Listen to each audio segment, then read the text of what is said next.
জনপ্রিয় অভিনেতা ও সঙ্গীত শিল্পী তাহসান খানের মা ডক্টর জিনাতুন্নেসা তাহমিদা বেগম 2002 সালের 9 মে বাংলাদেশ সরকারি কর্ম কমিশনের চেয়ারম্যান হিসেবে দায়িত্ব লাভ করেন। তিনি দায়িত্ব নেওয়ার পরে 24তম বিসিএস পরীক্ষার সবচেয়ে বড় প্রশ্ন ফাঁস কেলেঙ্কারি অভিযোগ ওঠে, এমনকি সেই পরীক্ষা বাতিলও হয়। 2003 সালে 4 মার্চে দৈনিক ইনকিলাব পত্রিকায় শিরোনাম করা হয় 24তম বিসিএস পরীক্ষা বাতিল। সেই খবরে উল্লেখ করা হয় 24তম বিসিএস প্রিলিমিনারি পরীক্ষা বাতিল করা হয়েছে। গত সোমবার বিকেলে পাবলিক সার্ভিস কমিশনে অনুষ্ঠিত এক জরুরি সভায় আকস্মিকভাবে এই পরীক্ষা বাতিলের সিদ্ধান্ত নেওয়া হয়। অবশ্য এর আগে গতকাল সকালে পিএসসি 3 সদস্যের একটি তদন্ত কমিটি গঠন করে, কিন্তু তদন্ত কমিটি কাজ শুরু করতে না করতে রহস্যজনকভাবে পুরো পরীক্ষা বাতিলের সিদ্ধান্ত নেওয়া হয়। 24তম বিসিএস এর পরীক্ষার প্রশ্নপত্র কিছু কোচিং সেন্টারের মাধ্যমে ফাঁস হয়ে গেছে। সেই সময় দেশের প্রায় সকল জাতীয় দৈনিক সংবাদপত্রে তা প্রকাশিত হয়। সারা দেশে সেই ঘটনা বেশ আলোড়ন সৃষ্টি করে।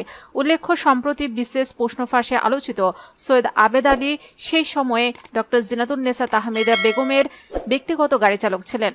জানা যায়, সেই সময়ের প্রশ্ন ফাঁসের বিষয়টি সম্পূর্ণ অস্বীকার করেন তাহসান খানের মা ডক্টর জিনাতুন্নেসা তাহমিদা বেগম। শুধু তাই নয়, প্রশ্নপত্র প্রণয়ন, সমন্বিত ও মুদ্রণ সহ সংশ্লিষ্ট সকল ক্ষেত্রে পিএসসির প্রতিটি সদস্য জড়িত ছিলেন উল্লেখ করে পরীক্ষা বাতিলের দাবি নাকচ করে দেন। এমনকি প্রশ্ন ফাঁসের অভিযোগ সুনির্দিষ্টভাবে প্রমাণিত হওয়ার পরও পরবর্তী 72 ঘণ্টায় PSC chairman doctor Zinatunnesa Tahmida Begum কোনো তদন্ত কমিটি গঠন থেকেও বিরত থাকেন। পরীক্ষা শুরুর 2 ঘণ্টা পূর্বে ঢাকা বিশ্ববিদ্যালয়ের একজন ছাত্রী রমনা এলয় হাতে লেখা প্রশ্নপত্র ও উত্তরের কপি নিয়ে জিডি করতে গিয়েছিলেন। সে সম্পর্কেও তিনি কোনো খোঁজ খবর নেননি এবং সংশ্লিষ্ট ওসিকেও ডেকে এর ব্যাপারে কোনো সত্যতা যাচাই করেননি। সে সময় এ ঘটনার পর সংবাদপত্র প্রশ্ন ফাঁস সম্পর্কে প্রতিদিন লেখালেখা অব্যাহত থাকায় এবং পরীক্ষা বাতিলের দাবিতে দেশজুড়ে বিক্ষোভ প্রতিবাদের পরিপ্রেক্ষিতে খোদ প্রধানমন্ত্রীর নির্দেশে গোয়েন্দা সংস্থার মাধ্যমে খোঁজখবর নেওয়া হয়। প্রশ্ন ফাঁসের বিষয়টি সম্পর্কে প্রমাণ পাওয়ার পর সরকার শীর্ষ মহল থেকে পরীক্ষা বাতিলের পক্ষে মত দেওয়া হয়। এরপরে 24তম বিসিএস প্রিলিমিনারি পরীক্ষা বাতিল করা হয়।